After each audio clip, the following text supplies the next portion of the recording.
Good evening. This is the school committee meeting for January 28th, 2026. We'll start by reading our vision statement, which is the Ashland Public Schools strives to be a model district that creates a culture of inclusivity for our diverse students and staff who feel safe and supported, are empowered with the academic and social emotional skills to pursue their chosen path, and embrace their roles as positive contributors to local and global communities. This meeting is being recorded by WACA Cable TV. I'll start with the review of the agenda. We have our call to order, which we've done, public participation. Then we'll do reports and presentations, which will include warrant approvals by Mr. Kendall, superintendent's report, under which we will hear advanced placement data, budget update, assistant superintendent's report, and we have some action updates and votes, and then our consent agenda, report of the school committees. I am noticing we have some people here, and I'm wondering whether I have an outdated version of the agenda. Yep. So would you care to add the other items? Presentations, that's all it is. Okay, Yep. just all right. So we have some presentations from the high school. So just because we have somebody who's participating remotely tonight, I'll do the just attendance and making sure everybody's okay with the agenda. I'll start with Lori. Here and yes. And Tina? Here and yes. Kendall? Yes. And obviously I'm here and yes, and Ms. Culverwell will be with us shortly. So first item on the agenda is public participation. Is there anybody here for public comment? Hearing none. I assume that our next item would be the AHS presentations. Ms. St. Carr. Everybody, thanks for. Green light. There we go. Thanks for having us this evening. As you know, at the high school, we just finished our mid-year exams today, thanks to the snow day, and lucky enough to have some presenters with us this evening. Thanks to you, we are in our third year of having some business classes at the high school, which have been so valuable for many of our students. The classes are always full, and the students gain so much from them. We have a new teacher this year who is really doing above and beyond, in my opinion, in reaching out to the public and making connections. He's brought speakers from the world of business into the classes, and their mid-year exam, or their final exam, most of the classes are half-year exams, their final exam was to present it was Shark Week, and he brought in business members from the community, as well as members from the administration to help judge the presentations. And tonight we have winners from our first two classes that presented during mid-years. They're both from business fundamentals classes. We also have marketing and management. So their assignments were all a little bit different. But business fundamentals had to create a food truck of sort and present that. And at the end of the presentations, all the members of the class were given $1,000, and each shark was given $25,000. And we all distributed the money based on what we thought was the most worthwhile and promising food truck. And these ladies were all the winners. We're the winners in their two classes. So they are going to come up. We have two presentations for you tonight and tell you a little bit about who they are and their project. So come on up, group one. Which one are we going to start with? The rolling cone. Great, thank you. Hi, I'm Isabel. I'm a senior. I'm Hannah Wallenstein, and I'm in 10th grade. I'm Jennifer DeAndrade. I'm a freshman. So our food truck concept was called the Rolling Cone, and Let me get back here, sorry. yeah, you're good.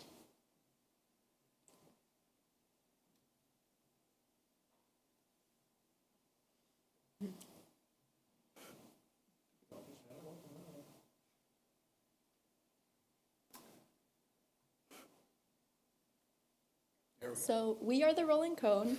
We are a rolled and scooped ice cream truck that focuses on producing high-quality rolled ice cream with an open variety of different flavors and ice cream combinations. Our main reason as to why we decided to focus our work on rolled ice cream is because we believe rolled ice cream is a step up from traditional ice cream, and the process of producing rolled ice cream allows us to be open and experimental with different flavors and combination ingredients. Additionally, we are a business that also wants to be connected with our customers, and rolled ice cream allows us to hear suggestions and ideas. You just tell me when to go. Yeah, sorry. Excellent. Excellent, yeah. Beautiful, thank you. So we did a lot of research, and based on that, we have found numerous food truck trends, such as a geographic popularity of a food truck being in an urban and suburban community, a popular choice of going with classic flavors, foods, and globally inspired options, a surge of younger people favoring to try food trucks over older people, and a psychographic conclusion that people look for convenience, unique experiences, and customizable options when ordering from a food truck.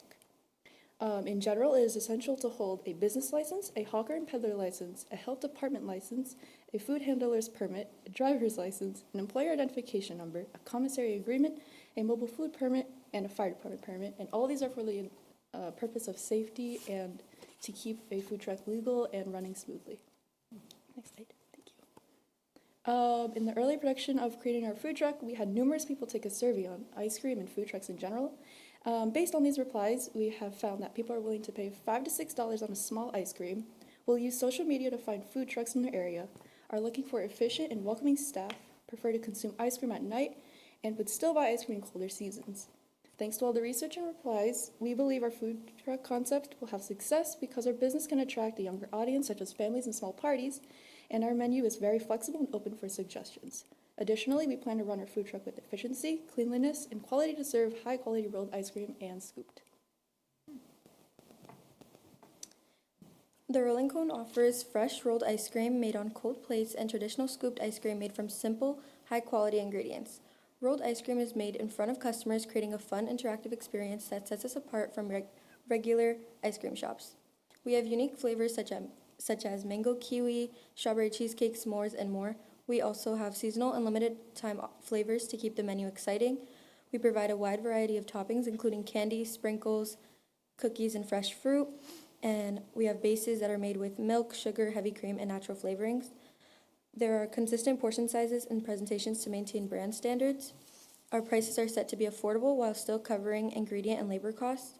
Rolled ice cream is priced slightly higher due to the fresh preparation and interactive experience.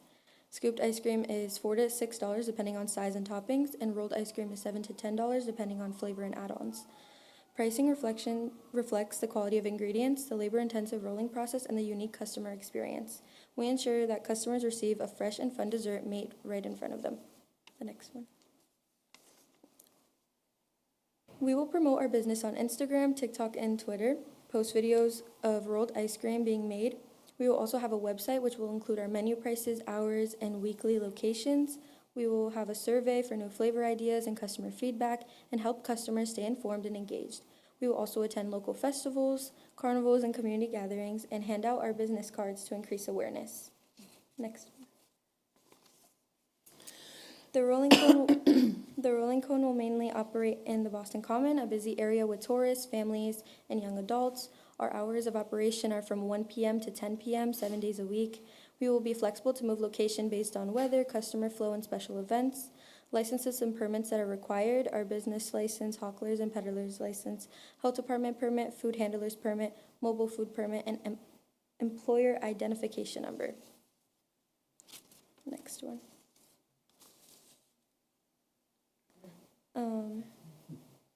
Next one. I'm trying. It's okay. For scooped ice cream, the base consists of milk, sugar, vanilla, and heavy cream, made in bulk. There's flavors like chocolate and vanilla that are created by adding mix-ins and flavorings. For rolled ice cream, base includes sweetened condensed milk and heavy cream. Rolled ice cream is made fresh on cold plates in front of customers, and extra ingredients are added depending on the flavor. Next one. For our organizational plan, the Rolling Cone operates with one food truck and a small efficient team. There are 3 employees working inside the truck at all times, 2 rolled ice cream makers, and 1 scooped ice cream worker who also manages orders and customer flow. We will also have 2 additional staff members who handle finances, licenses and permits, insurance, and compliance with food safety regulations. These roles require strong organization, financial knowledge, and understanding of health codes. Our employee requirements are like, we look for customers who are excellent communicators and who provide customers with respect, math and cash handling skills, food handling and sanitation knowledge, high school diploma or GED certifications such as food handlers or food manager certification. For our finances, this pie chart displays our startup and operating expenses, such as the truck, the permits, supplies, the internet, the fuel, our uniforms, and more. We expect to make about $406 per year. We use a balance sheet, income statement, and cash flow statement to keep track of our financial records. Next slide, please. And to wrap this up, our food truck, the Rollin' Cone, will leave customers craving more. Not only is our fresh ice cream amazing, but so is our customer service.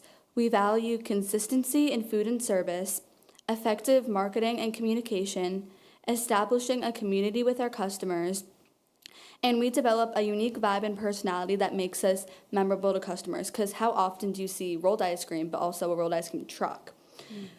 Some of our strengths is that we're mobile and we can go to different locations. We have long hours of operation and flexibility. We can customize the menu with creative flavors based on what our customers are looking for. Our employees have a strong work ethic.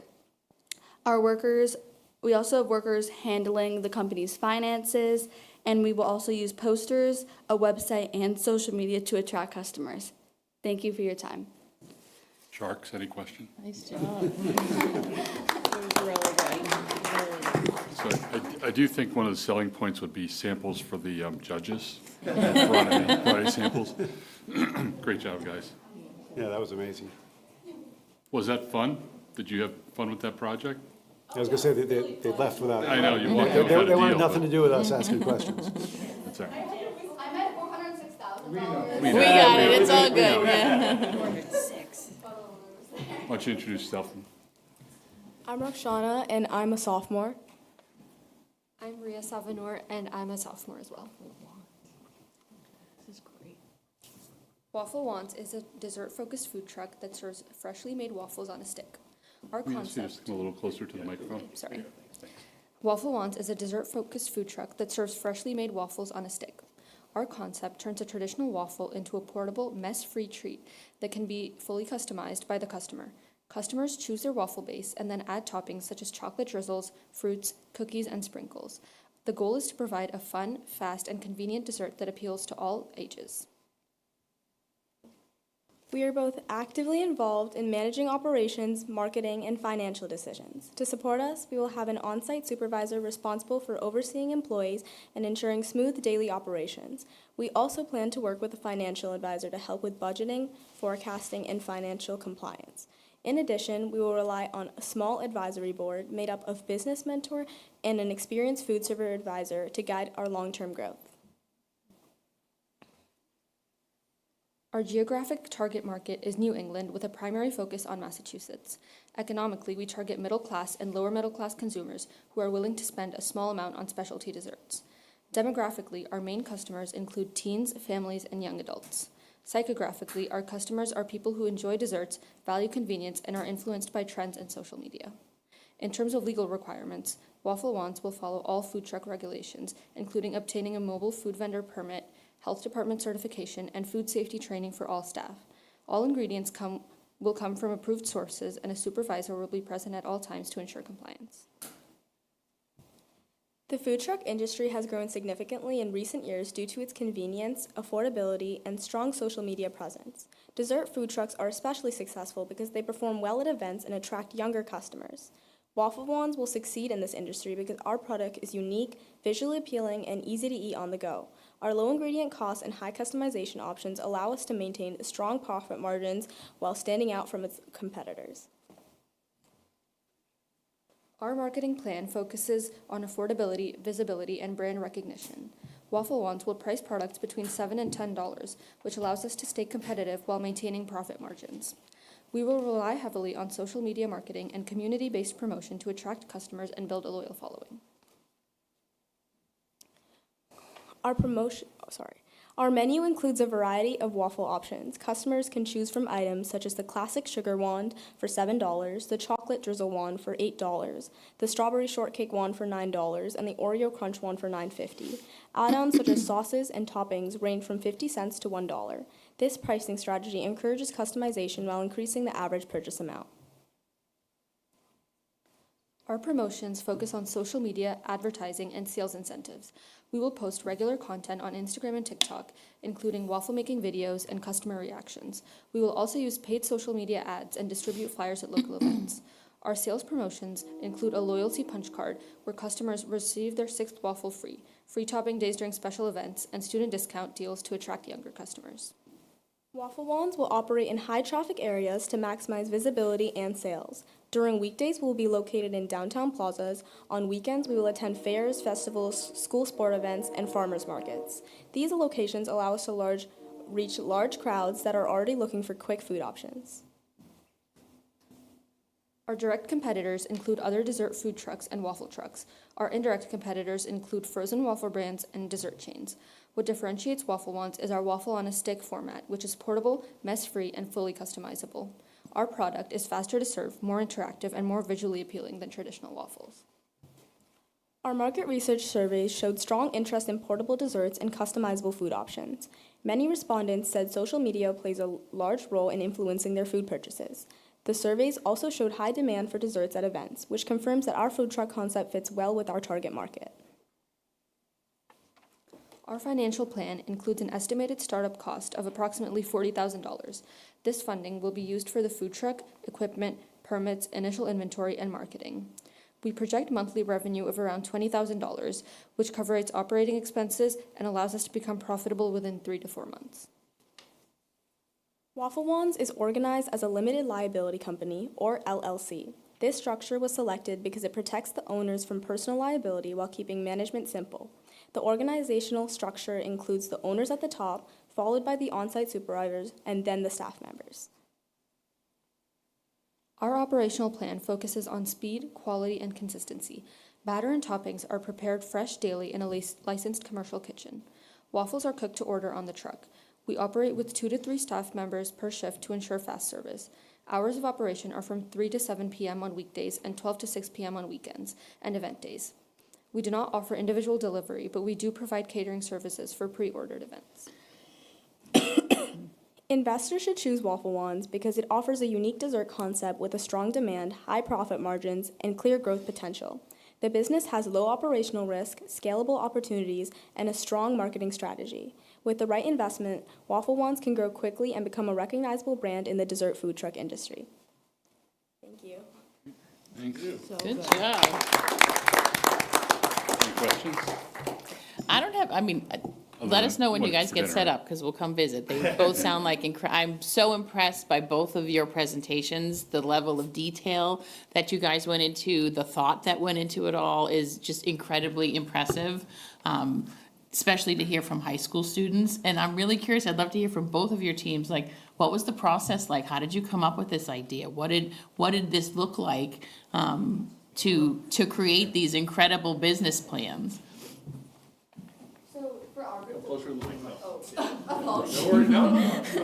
So for our group, the Rolling Cone, at first we wanted to do an ice cream truck, but we're like, you see those a lot in Boston, you see those a lot in cities, so we wanted to do something more unique, something unusual, because again, you don't see rolled ice cream very often, and you don't see them a lot in a truck. That's weird, right? So that's I agree. I love the name, by the way.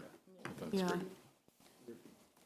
And for our group, we picked like a waffle on a stick format because we noticed that like waffles are sometimes get messy with the amount of sauces and stuff on it. So like if it's on a stick, it's easier for people to eat. And so we decided to go with that. Anybody else? I was just gonna say, it's just so well thought out. I mean, I'm an accountant by trade, so I have listened to a lot of business plans from a lot of people who have a lot more experience than you guys, and that was phenomenal. Like, kudos to you all for thinking, one, of a really unique concept, both of them. You guys should market that waffle one to the ski mountains, by the way. But two, like, these are practical skills you can take into real life, and someday you're gonna be like, oh, yeah. So just congratulations, really well done. Thank you. Paul? Just echo that, phenomenal. I mean, the level of detail is for intro to business course in high school. Again, I know a lot of people that try to run businesses that couldn't do half the stuff you put in those presentations, so kudos. It's just a really great job. Yeah, I agree with my Kudos colleagues to your here. teacher, too. It Yeah, was clearly a well put together class. You guys learned a lot and did a great job pulling it together into a business plan. Yeah, congratulations to both teams. Thank you. Great job. And great speaking, too. You guys were so articulate. Great job. And you do not need to stick around. You're good to go. Thank you. Thank you for coming. Thanks for coming in, guys. Good to hear from you. Just give them a minute.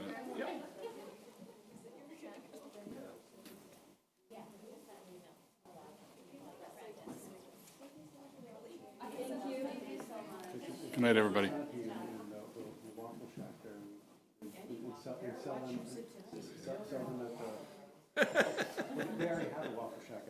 All right. Enough waffles and ice cream. No fun. Yeah, back to the salt line. These are so good, maybe we're gonna have to do what the colleges do, where they, if you go off and do it, we get a cut, we can. All right, so reports and presentations, Paul, warrant approvals?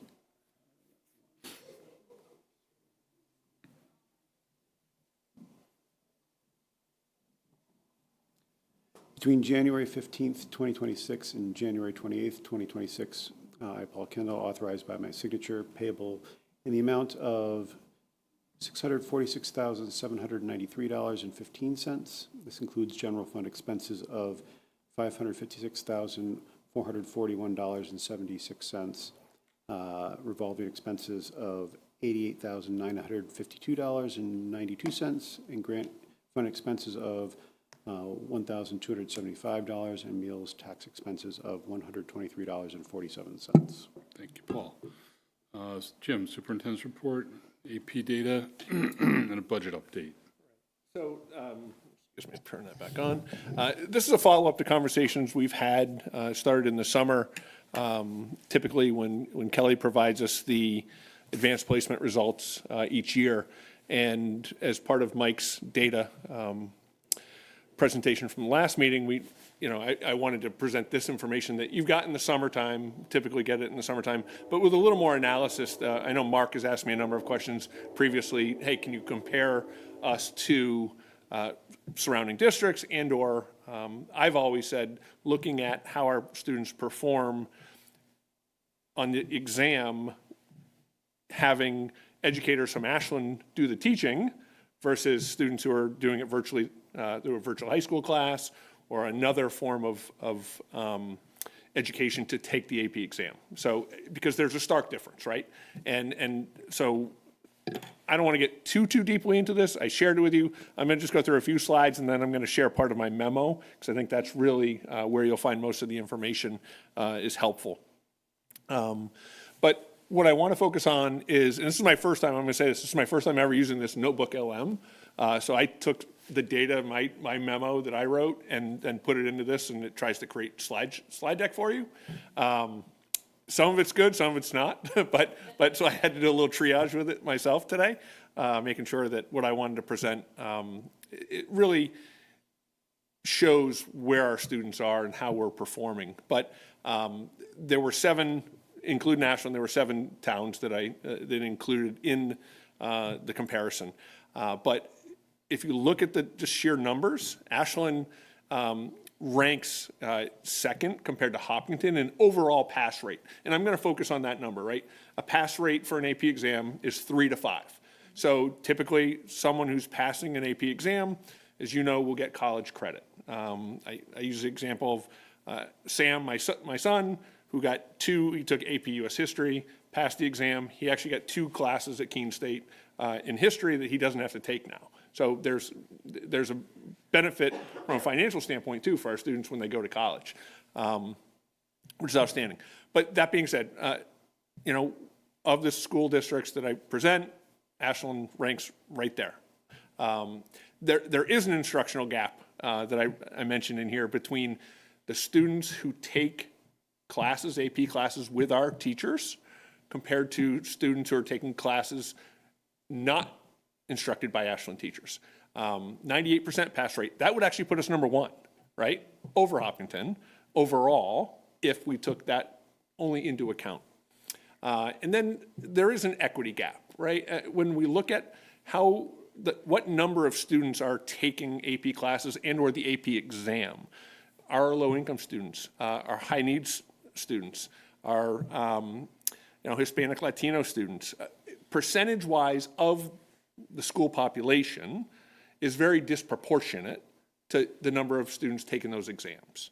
And I think that's just something to be aware of. It's not an anomaly. I'll put it at that. I went through and looked at Hopkinton, Holliston, Medway, Medfield, and Mike and I did this looking at those subgroups. It's similar everywhere. They're not comparable, meaning the number of students who identify as, say, Hispanic Latino in the high school, that percentage doesn't equate to the number of students taking AP exams. Paul? So, I knew you'd have a question on this one. yeah, well, just, it's easy to focus on one variable, right? Yeah. But have we been able to go the one step further and say, hey, of that, within those demographics, the ones that are achieving in their other classes at a rate that would tend to indicate they would want to take an AP course, how are we there, right? Because it would really be a problem if someone was doing really well and we still had the gap, that they weren't seeing that as an opportunity. And so I don't know if we've dug that little bit deeper to try to say, hey, whether there's another more tangible gap there. I would defer that question to Kelly in terms of how we're identifying if those students are actually, if students in those subgroup populations are really looking forward to taking that AP class. I don't think we've done a ton with it, but. No, the College Board generates a report from us on who they project who would be successful at AP. That's more based on PSAT and SAT scores. I've looked at that to see what students on that list aren't in our AP classes, and there is some work to be done there. Okay. In terms of the students that are in our AP classes, I think the teacher, most of them are teacher recommendation and based on grades from your previous course. So I don't think we have a lot of kids who are choosing not to take them if they're encouraged to take them. Okay, great. And I think, and Kelly and I have had this conversation for 15 years, is that we want to encourage all students to take the highest level possible that they can for the experience itself, right? I get hung up on, at times, again, I'll only use my son as an example. Sam was a student on an IEP. He wasn't necessarily a gifted writer, et cetera, but he loved history. And his teachers said, go take the class. He wasn't focused on getting a 90 or a 95 in the class. It was, his A was probably a 78 to an 80. But he worked his tail off, and it gives you an experience. And that's what we really want, I want for our AP kids, is that it's college level, it's something hopefully of interest to you, and that you can continue to move forward. Yeah.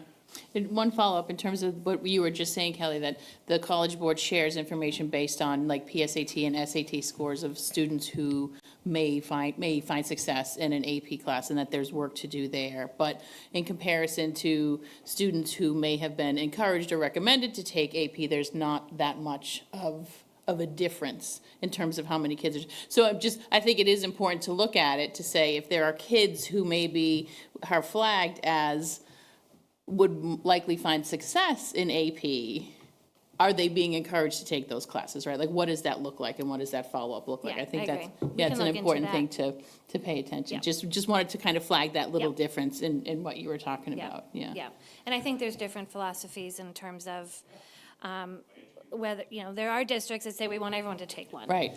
Regardless, because of the experience and the skills you'll get out of it. And then there's others that say we want to, make sure the kids have maybe academic skills already built before they enter that class. Yeah, So- well, and even what we're presenting, it could come across as we care about those numbers, right, as opposed to the experience, right, which is not, we've had this conversation a bunch, and I know that's not your message, but even that, it can come across as we're comparing our success rate to other districts, and I think we need to be thoughtful in that even, because that could sound like, hey, I don't want It's to only ruin, built on mastery. I Right. don't want to ruin Ashland's numbers, right, but we want the experience, Right. right? Yeah. No, that's a fair point, Paul. And I think when we started talking about data last time, right, about MCAS data, about, so we start comparing, and that's just a natural thing to do within a community, compare it to another community, because honestly, as we're looking at, budgets and things of that nature, people focus on how well are the schools performing. Well, this is a key indicator of how well our students perform on a very specific metric, but it's there, right? So I think you have to share it. I think it's more valuable to me than the MCAS data, where Abhishek last meeting made a point. Once they know they don't need it for graduation, most of the students aren't going to put the same effort into it. But in here, they're taking it because they know there's a benefit down the road in terms of maybe college credit, et cetera. So again, this is just a graph showing where we are compared to, these are the 7 schools or 6 that I've included that are locally, relatively comparable with the DART data. Hopkinton's a little bigger, Westboro's a little bigger, and so is Algonquin, but in terms of, right sizing the school district, it's hard to tell, but when I look at our school choice students and our surrounding towns, these are ones that are pretty comparable. And Westboro, I would say, is one that we look at often, or I do. We should, celebrate success, right? I mean, to me, we should celebrate this. These, this slide here shows the 100% pass rate in these subject areas. Amazing, right? Compared to those other districts, and that, in my memo, I show you very specifically the common AP exams that all of us took.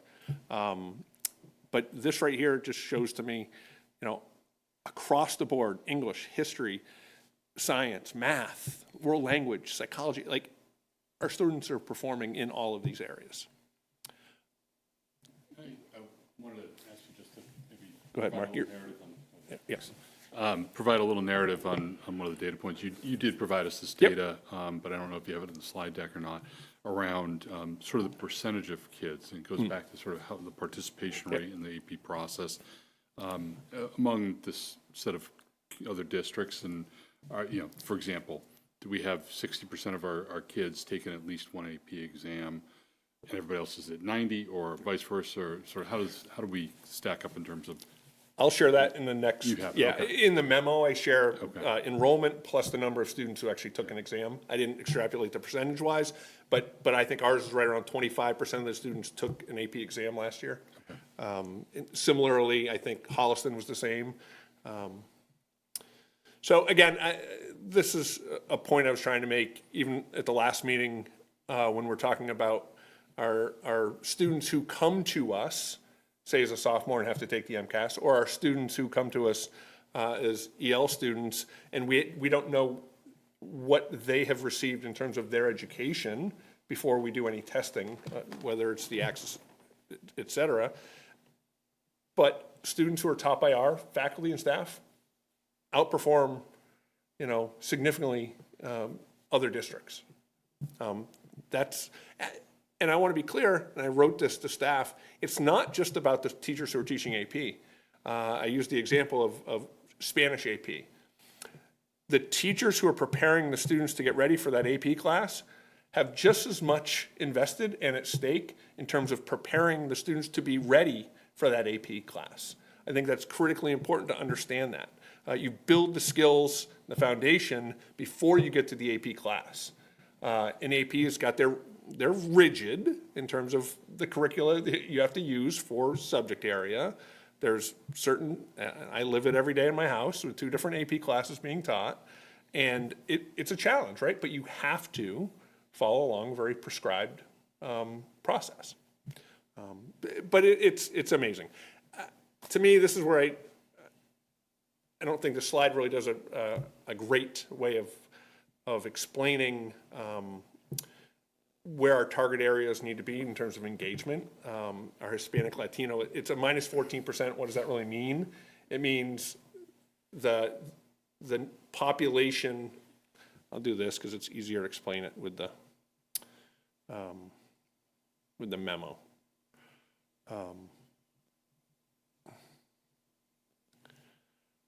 So I'll come back to this other information. But when we're looking at the subgroups, so Hispanic, for instance, it's a minus 14%, meaning that 21% of the students in our school, in the high school, are identified Hispanic or Latino.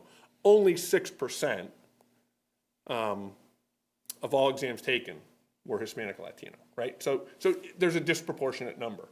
And those are things that I think we have to look at and continue to look at. Our white population is right where we expected. It's 58% of the population at the high school, about 61% took an exam. So that, I think that's, these are just areas we need to look at. I think when I compare it to the other districts, Hopkinton, Hollis, it's identical. Not identical, meaning their subgroups are also significantly lower than this. So Jim, just in this though, just looking at percentages, when one group has, a higher participation rate, if you're just looking at percentages, it can also skew the number of that. I'm not saying there's not a gap. No, I agree. But when one jumps up and you're only 13 or 14%, but you have you constitute 28% of the exams taken. Yeah. The other ones, it might make it look a little bit worse than it is. If that's the right term, but. And making sure, I think there's a cognizant effort, at least within the school system, and as we're going through and moving into Power School versus IPASS, as we start identifying students within our, like, these are just either self-identified and or identified through DESE, right? In terms of how a student classifies himself. And so are we accurate in all of this? I don't know. That's something we also have to be thoughtful of. Well, the other question too, because this is talking about exams taken, and obviously there are many students who take multiple exams. I wrote that, it's number of people who took exams. Gotcha, Yeah, okay, That's okay. my fault. Exams taken, there are over 500 exams taken. Okay, Yeah, okay. Yeah. Thank you. Yeah, that's my fault. That's Yeah, okay. it's 234 individuals. Yeah. It's a wrong way to label that, so good catch. So, Mark, this goes to your point here, right? Right. So population-wise, right? So we have 884 students, 234 took an exam. Okay, so that's, about a quarter of our student population. Hopkinton, just under half. Now, bigger school, more opportunities possibly in terms of the number of AP classes that they offer. Medfield is a third. So it's, I don't think we're far off, but what we offer for a small school, I think, Kelly, we had over 25 different exams that we offered, something like that this year.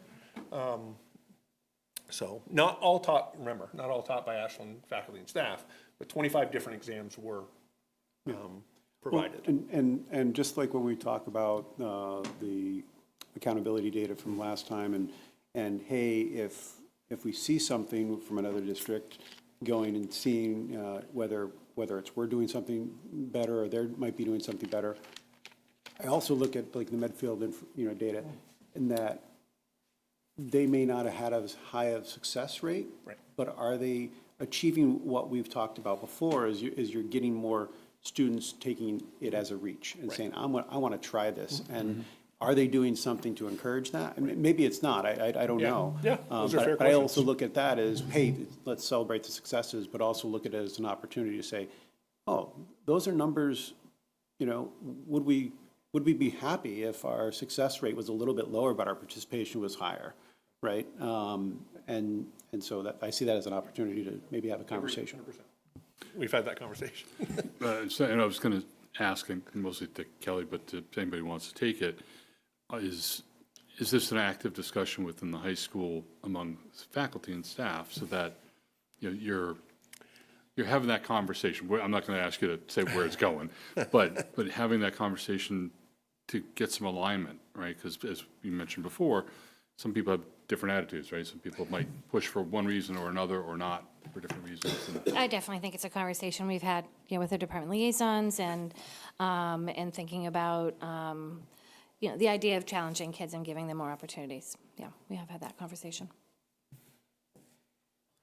What's the discussion about, I'm just thinking about the comment you made about runway, like to get to the class. Like, are there discussions early, like with the population you're trying to target about, like, how do you engage them in the potential benefit and get them excited to maybe reach for it? I just think, you know, it's preparation, right? I think Kelly and I are actually in alignment a lot with this, and I'll let her answer. I think sometimes we're too prescribed by having a certain grade point average or a final grade in order to take a class, the next class, right?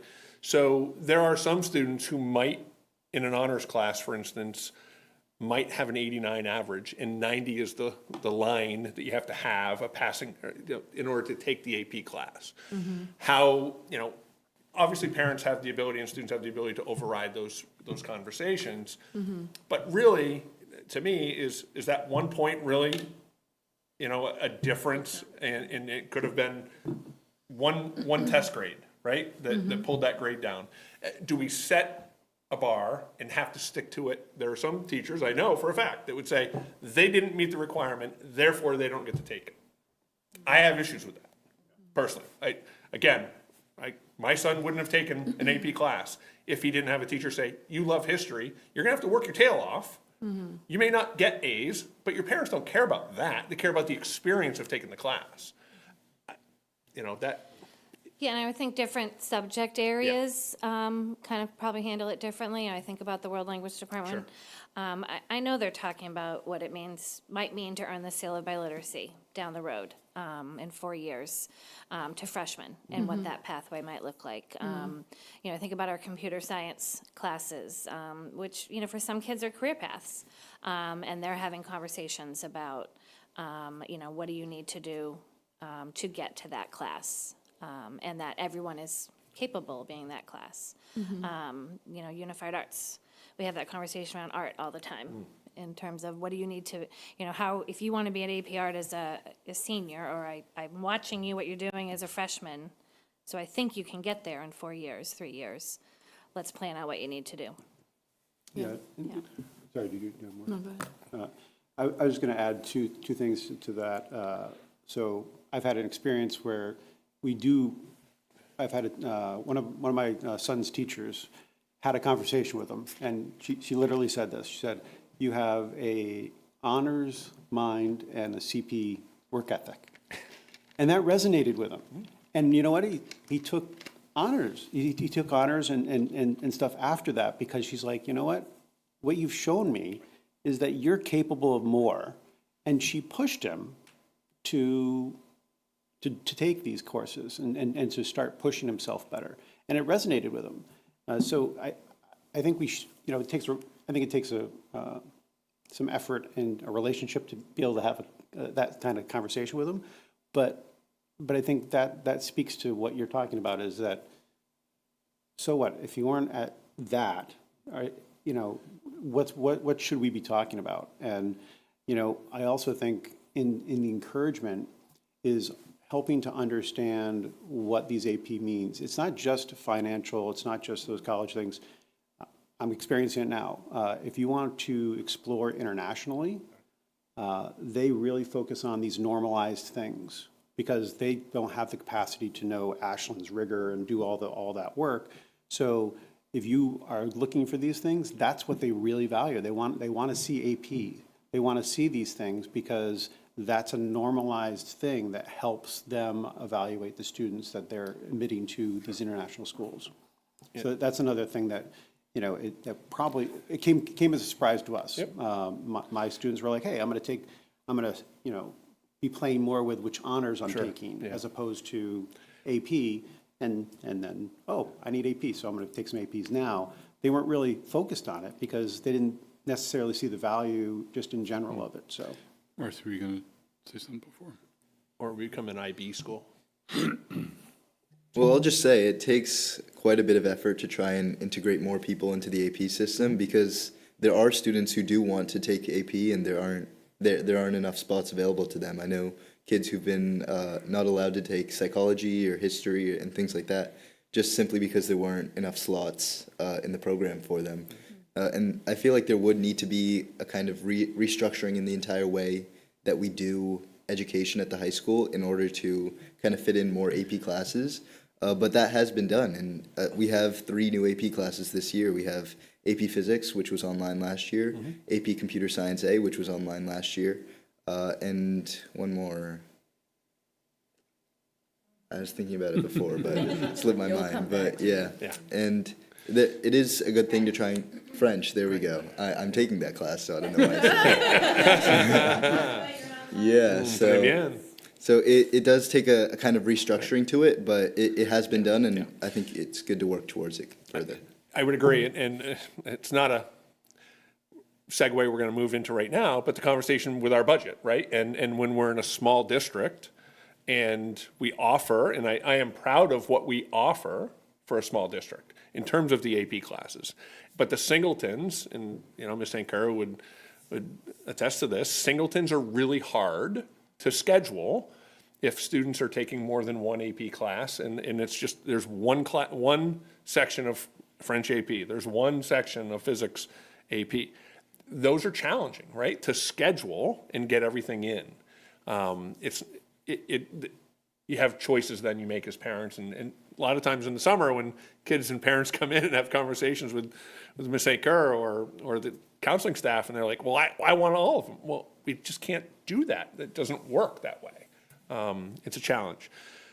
So this next one is the slide I really was thinking a lot about in terms of how we compare with common subject areas, right? And these are the ones, to me, highlighted yellow are, again, passing 3 through 5, right? What passing rate compared to these other 6 districts, percentage-wise, how did Ashland compare? In yellow would be the highest passing rate across the 6 districts for that subject area. So for instance, in English language, Medfield and Ashland had 100% passing rate of the students taking that exam. And then, as you see, Ashland's got a lot of yellow there. I wasn't just cherry picking which ones we did well. There were common exams that I pulled out from the Department of Ed. And you'll notice that other than biology and stats, and biology's 96% passing rate, it's really high, right? It's still, stats is 95%, it's still really high. But for the most part, Ashland's outperforming these other districts. Now, last year, the results were physics were online, right? So this, I just highlighted blue. Physics was offered in these 4 other districts, but ours was online. And we didn't perform as well. And just to put a little bit of context in that, a lot of the students taking that exam were seniors, and I took the exam, I looked around during the test, and I could see heads on their desks and just taking a quick nap. And, you know, it's what comes with the territory in the senior AP class, but that's just a little bit of context there. But again, when we look at, you know, science, STEM, math area, we're performing quite well, right? I think that's, a lot of people look at that and say, how are you performing in your sciences and math on these exams? And we're doing quite well. This is just information from the slide, our passing rate in certain subject areas. I think this is just another way of showing the students 493 exams were given that were taught by Ashland faculty. Average was a 4.23 across the board. 98% pass rate. Outstanding, right? Outstanding. Kudos to the entire staff, as I said before. The last piece, I'll go back up here. I'll go back to Mark's question here about population. We touched base a little bit on it. Sure, we could have more exams and we could have more students taking it, taking AP classes, and that's got to be a focal point for all of us to figure out how we can do that. I worry, and with our budgeting situation and how we are going to continually offer high-level courses like this to our community, should we have to reduce staff. That's a real concern for me.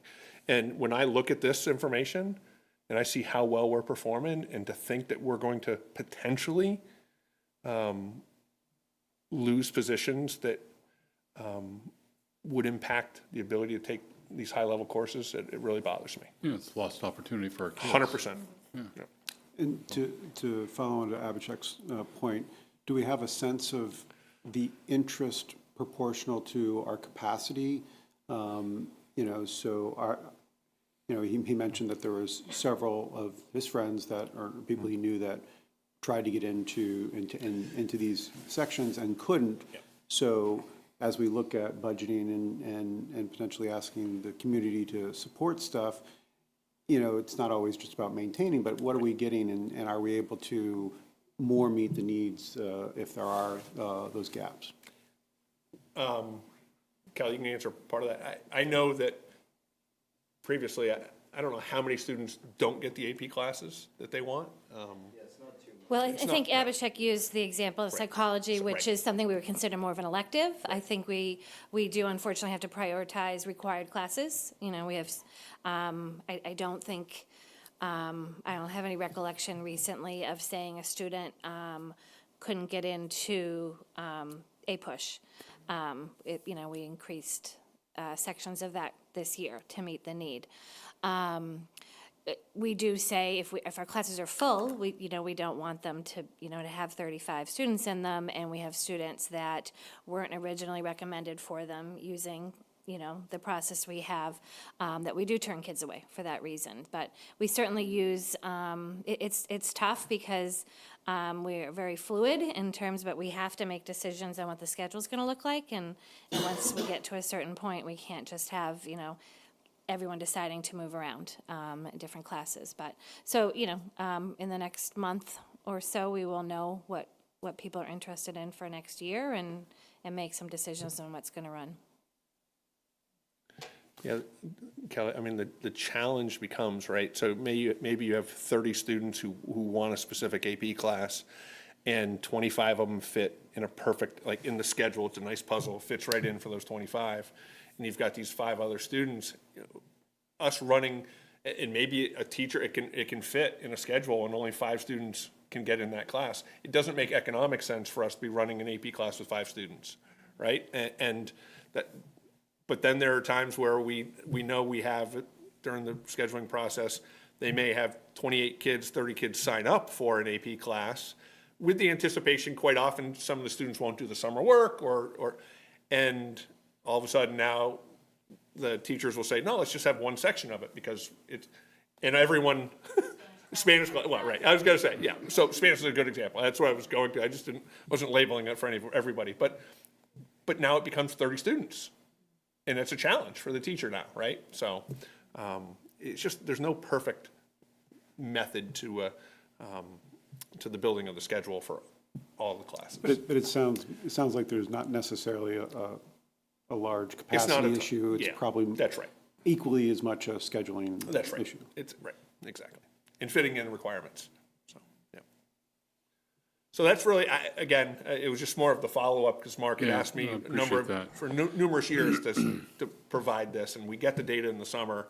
But I do believe in disaggregating the data from what we teach Yeah, compared to, So I think, I mean, one of the things I would love to see, and we've talked about for years, is doing a better job celebrating successes. Yeah. You know, if there's something that you want to put out, Yeah. just sharing it as a success of the district, right? I'm not necessarily looking to call out students over faculty. I think it's a joint effort, right? The kids put in the work, the staff puts in the work. And, you know, I think there's some really good highlights there that people should just understand what they're getting, you know? Yeah, and I think, Jim, you know, you had shared with us where students were accepted last year. It was a really impressive list, and I think, you know, in terms of the marketing aspect of Ashland, you know, I hate to say it like from a business point of view, but as a parent, like to know my kid has the opportunity, if they want to take it, they'll be well prepared when they go to college. I've heard some of the kids coming back say, wow, like, college is way easier than I thought. And I said, how many APs did you take, you know? But to your point, like, it's the experience of having the experience before you're on your own doing it. So I just, kudos to you and, you know, the high school teachers and all the students who put in the work. I mean, it's a lot of work. You know, I know we're looking at and having conversations about AP, but I think the way we started tonight, these conversations, our business program, things that, you know, Kelly and I had wanted in our programming for 15 years that finally has come to fruition. And those are not conversations that we're having to say, hey, we've just added those recently, and where are we and I'll segue into the budget conversation. We're not even having conversations. Does anybody have anything else on the AP stuff, on the AP data? Or? But, Segue away. yeah, segue. We should just make sure that Lori? that Lori doesn't have anything. She didn't raise her hand. I'm good, thank you. She'll back up. We just want to see if you're still there. But we're not having conversations at all. We have not had a conversation about that class, for instance, those electives that we've added, because people are churning to get in there, right? They're chomping at the bit to get into these classes, and look at the work they're doing. That was It's college a level work. 100%. It is. 100%. It may not be labeled a AP class, but the work they just showed you was amazing, right? So from a budgetary standpoint, just a couple things. One, we have a budget workshop on the 4th. So make sure we're all squared away on that. It's going to be at the David Mendez School in the band room where we typically meet, or in the music room. We've been working hard with our principals. 4 p.m. Correct. And then after that is the training, I think the town was putting together, the open meeting law training. And the principals, myself, Chris, et cetera, have been continually refining the budget as much as we can. And just the tri-board meeting last week, walking away from that, you know, the one thing I will state, and I've said this to Michael Herbert, is wherever we land, we know what the override number looks like in terms of what we're going to be asking for. But for me to properly prepare a budget outside of an override is something that we have to settle on in terms of a conversation with the tri-board and this committee. No, and I think it's probably a conversation where it has to be a little deeper in terms of how much are we willing to, for lack of a better term, raid our revolving accounts and our stabilization funds, right? So we have to have that conversation, because I believe we need to prepare. Well, Mike and I and Chris and the principals have prepared 6 budgets. I need to settle on 2. That's what I need to do. Principals have had really hard conversations with folks over the past 2 weeks. Monday night, we have Tuesday night, I have, just like the old COVID days, I'm having the entire faculty and staff on a Zoom meeting so they can hear from me about the budget. And I think those are really hard conversations, but our principals have sort of laid the path with a number of folks. So I want to emphasize this is real.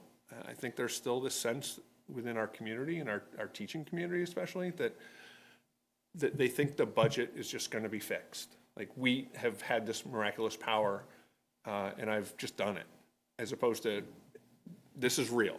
And the rubber's hitting the road and we have to come up with an answer. That's all. That's the update for me. It's just we're working on it. We have our meeting next week, and And people need to understand that this is happening across the state, Yes. school districts. It's when I talk to school districts I work with professionally, almost all of them are facing the same kind of challenges. They're solving them in different ways.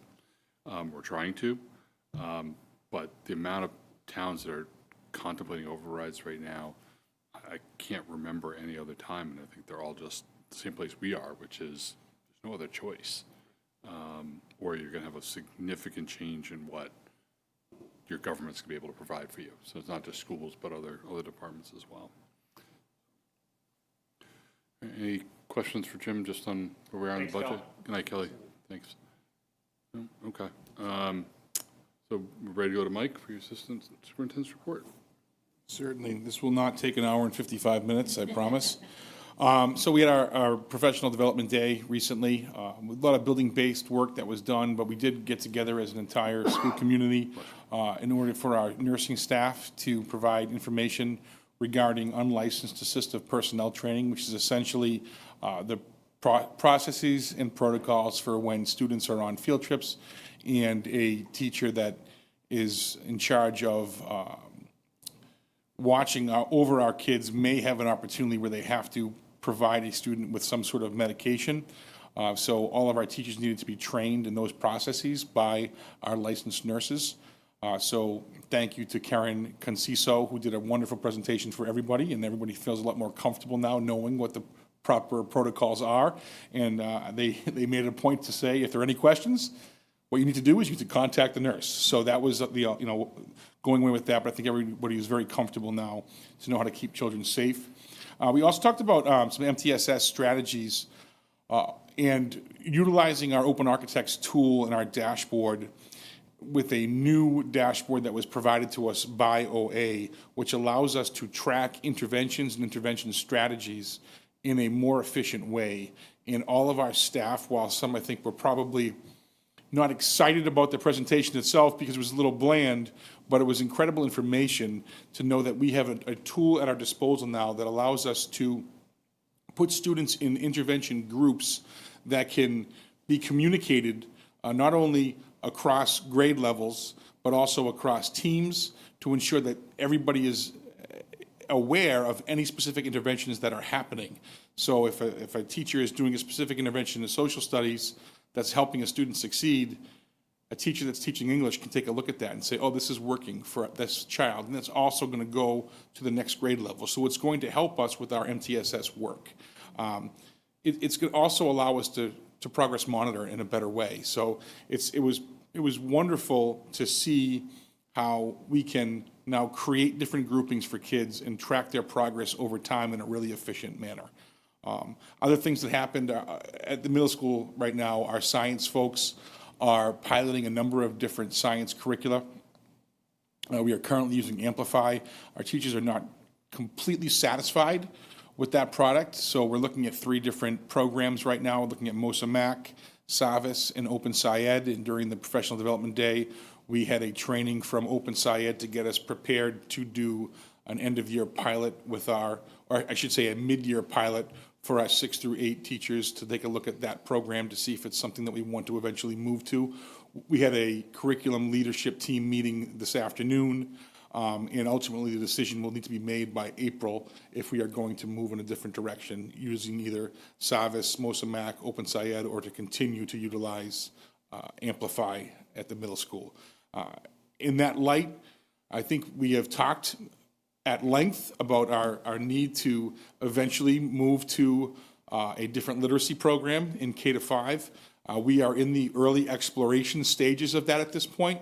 Kathy Ferrecchia, Suzanne Roddy, myself, and Kate Altman have had several meetings exploring what else is out there.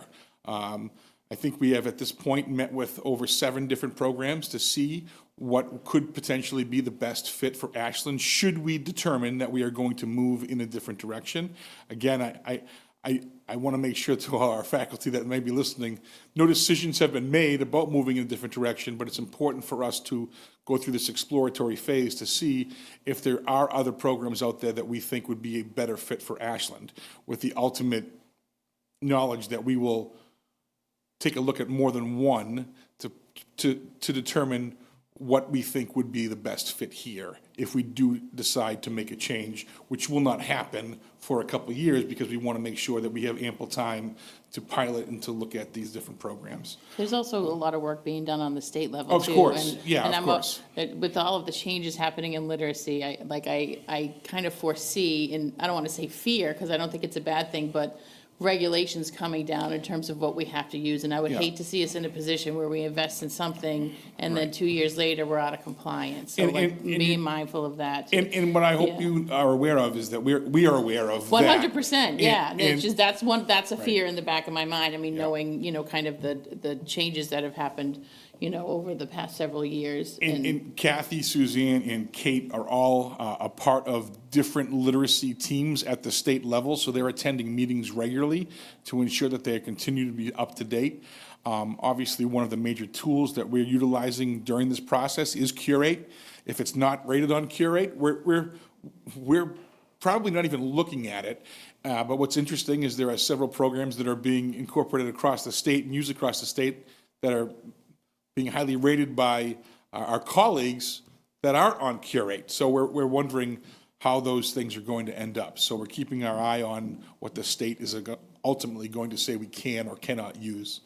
So that's certainly going to be a major part of our decision-making process should we decide to move forward with something new. iReady testing is complete. Can I just ask you a question before you get into iReady? On the curriculum piece, are we still like contractually obligated to what we're using now for a certain period of time? We are not at this point, Okay. yeah. So we could, whenever you're ready and Correct. staff license. Yeah, and it certainly isn't about that at this point. It's about making sure the decision is going to be the best for our students and teachers. We're not contractually obligated anymore, yeah. iReady is completed at the middle school. I reported that last time. We are near completion at K-5. Data team meetings are going to be taking place in Warren and Mendez over the next few weeks to take a look at all of our mid-year data. I walked in on a meeting today between Kate and Beth, and they had opened up on their screens iReady data, so they're already knee-deep in looking at how our students are progressing. I will say that there is some fear that some of our middle school students may have been utilizing a tool to help them, that we discovered some disproportionate scoring, so we did shut off Google Lens, so no longer could anybody utilize Google Lens, but I can report that any student who we thought may have used Google Lens was asked to retake the exam to ensure that we have accurate data for our mid-year assessments. What happened to the grades? What's that? What happened before and after? There was quite an increase in their grades, Abhishek. Increase, So, or? a big increase in how they did. So Oh, okay. yeah, so they did particularly well. Their growth was off the charts, so we knew something wasn't quite right there. So we were able to have them retake the test. Mid-year exams are finished up now, as was reported at the high school, and it's the end of term 2 for AHS and Ashland Middle School. So students are beginning with their term 3.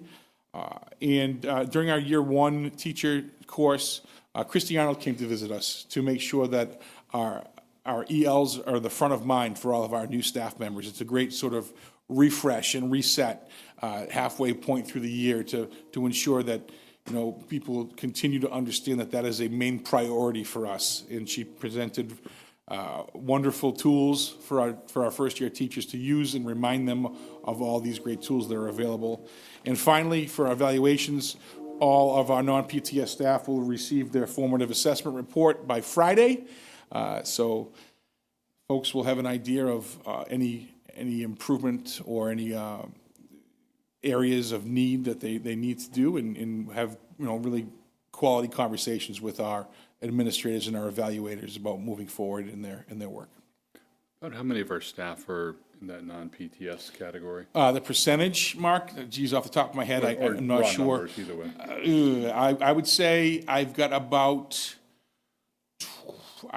probably about 70 would be my guess, because I think I have about 45 in our year 2-3 program, maybe 55, and then 20. Yeah, so I guess about 70 That's a pretty good size off number. the top of my head. Yeah, Yeah.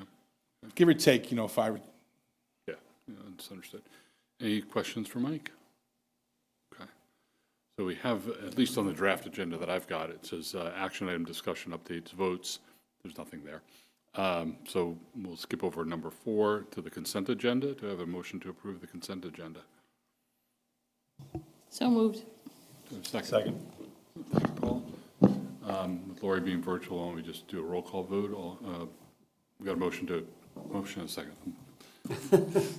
Already, what day of the week is it? It's Wednesday. Marcy, Aye. Tina, Aye. Paul, Aye. Lori.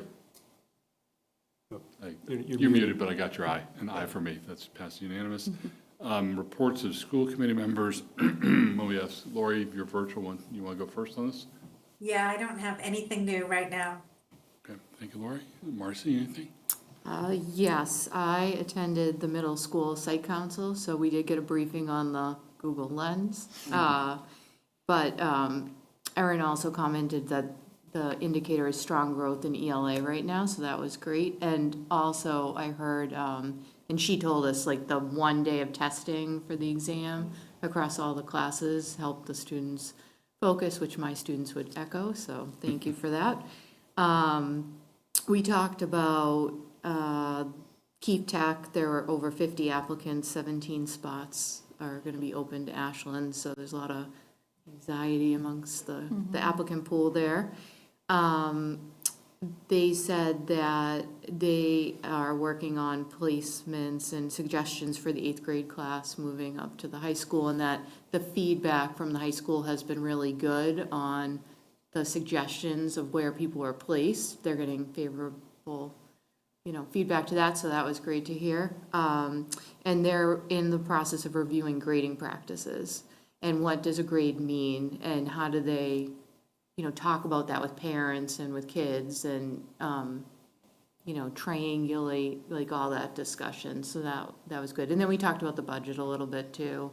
And then I just like to congratulate the middle school kids on their play, the orphan train for the weekend. So it's a lot happening at the middle school, all good, I'm continually impressed with Erin and the staff and like doing more with less. Like it's just so much is happening there.